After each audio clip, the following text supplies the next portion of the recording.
महाराया जुड़ी पसाड़ी हाय बबुआ अरे लमहरया जुड़ी पसाड़ी हाय बबुआ लमहर नाइया तोहार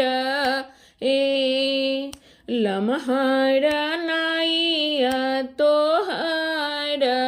ए लमहर बाटे तोहर बाबू जी के नाउआ है लमहर बाटे तोहर बाबूजी के नाउआ है लमहर कुला पड़ी वार है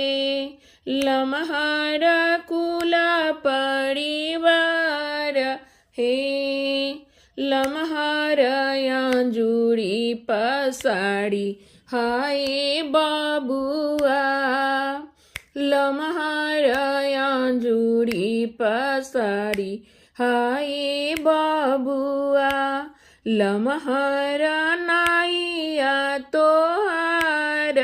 हे लमहर नाइया तोहार हे लमहर बाटे तोहर बाबू जी के नाउआ है लमहर बाटे तोहर बाबू जी के नाउआ है लमहर कुला पड़ी वार है लमहर कुला पड़ी वार